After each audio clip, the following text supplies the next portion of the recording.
Good morning. My name is Dhruv, and I'm a student at University of Michigan in Ann Arbor. My startup is Audion Tech, and I am pitching today for Glimpse Music, a music discovery app.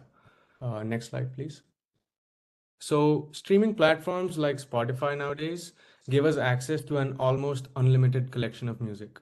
But have you ever tried to find new music on these apps? I've always felt overwhelmed by choice and given up halfway. Also, most of these song recommendations are extremely biased towards the top 1% of music. So, this problem of top heavy discovery and the opportunity to solve it is only getting bigger as the volume of new content is dramatically increasing. And now, with the boom of generative AI recently, it is only going to get more difficult for us to discover this new music and for also for artists to effectively promote their content. Next slide, please. Yeah, so let's look at this in terms of some numbers. 84% of music listeners today listen to music on most digital streaming platforms. And of those, Spotify, Apple Music, and Amazon Music are the leading platforms where people listen to music. But if you look at the second graph on the right side, you will see that only 35% of new music discovery happens on these streaming platforms. The rest of the music discovery happens on social media, radio, and other miscellaneous sources like movies, TVs, and through friend circles. Um, Next slide, please. What that data just showed us has always been known that listening to music and discovering music are completely independent activities. Listening is typically done in a passive lean back kind of mode where like you're while driving or working out, whereas discovery and finding new music is requires focus and attention. That's why our solution to this is a dedicated music discovery app, and our app is Glimpse, and that's our logo. Next slide. So this is basically how the app works. Songs are presented as 30-second snippets in a deck of cards. You can swipe to skip the song or double tap and like and add it to your library. Users can also share their discoveries and embed them on their social media posts. Oh, and you don't even need to install or sign in to the app to sample these shared songs. It's as soon as you click on the link, it's an immediate tasting of that music. We also make this experience fun with features like leaderboards and fandoms. And yeah, finally, the third picture on the right side shows how a potential music influencer on Glimpse can monetize their content using our music promotion marketplace. Next slide, please.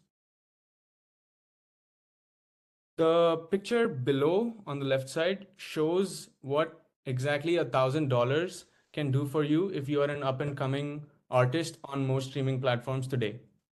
If you are an artist, for 250,000 listens on one of your songs, you earn $1,000.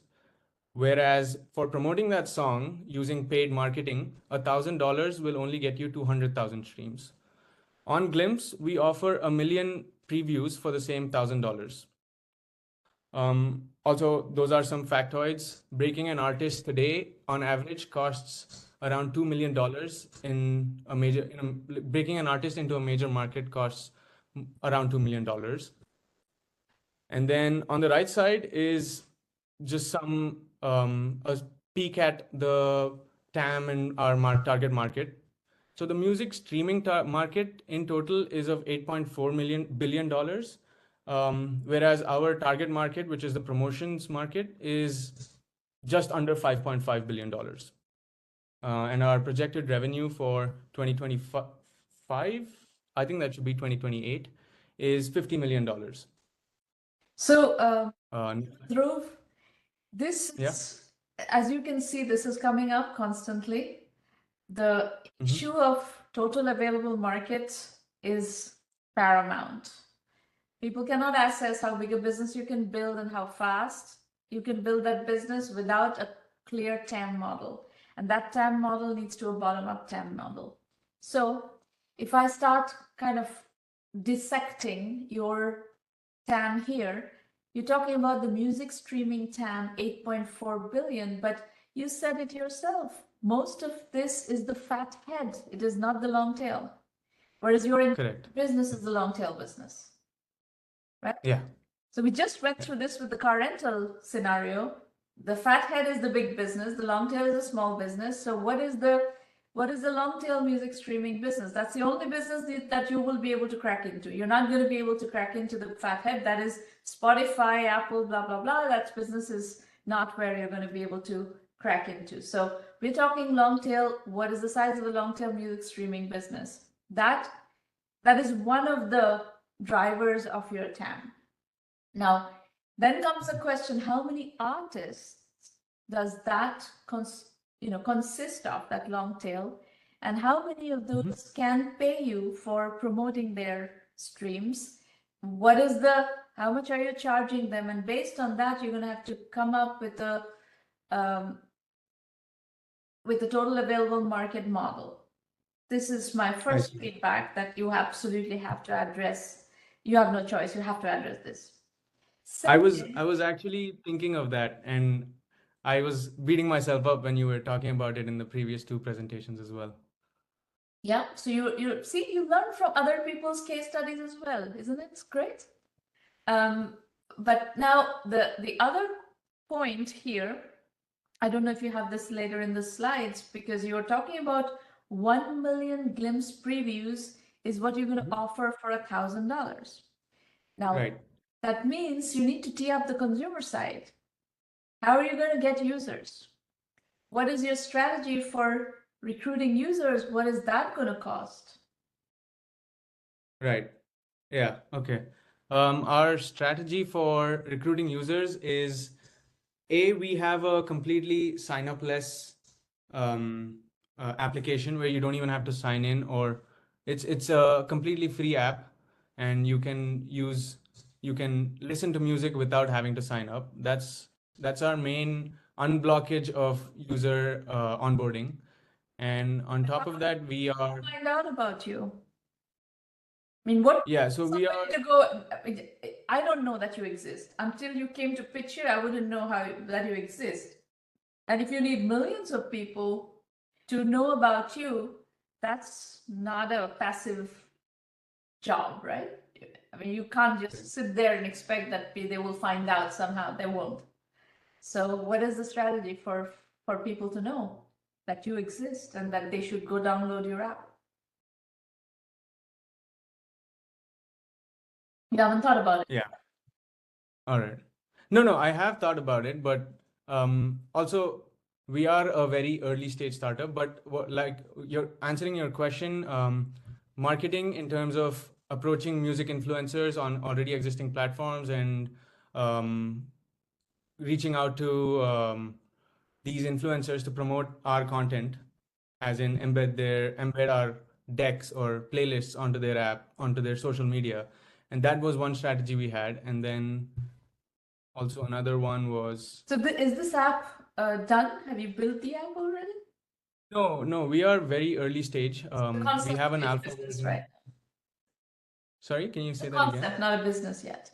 Yeah, it's we have a restricted alpha right now to around 200 users, and we are in the process of validating our product market fit. Okay. All right. So what questions do you bring? What questions can I help you with? I already I think you've already answered my question about how do I effectively calculate the market and what my business can be, was going to be my question. But I think you've given me some idea about it, and also you were talking about a Udemy course, so I'll definitely look at that.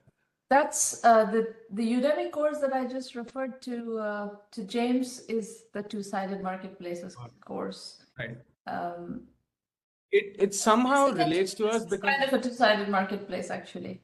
exactly. Yeah, that's why I was thinking, oh, maybe I should take a look at that as well. Yeah, why not? Often it is the producers who come on first. So I think you're going to need to. So listen to those case studies and frame your scenario in the way these companies have framed. See if you can learn from those case studies and draw lessons to figure things out, because obviously there's a chicken and egg here. I think James has a little bit less of a chicken and egg because it starts to generate revenues very early, because it's a it's a business to business, small business to small business. People can start getting advice right away. You need a lot of consumers before you can start charging your musicians to promote them. So you need to solve the consumer end more categorically, and you need a strategy for that. That makes sense. Yeah. Thank you. Interesting that we have all these marketplace companies. I love marketplaces. I think marketplaces are a fabulous way to build businesses, but they're not easy, and you really have to kind of put one piece before the other, one foot before the other, and before the marketplace starts to kind of roll, there's a lot of early stage pieces that need to come together before transactions start to happen and revenue starts to happen. In some cases, revenues start happening faster than others, but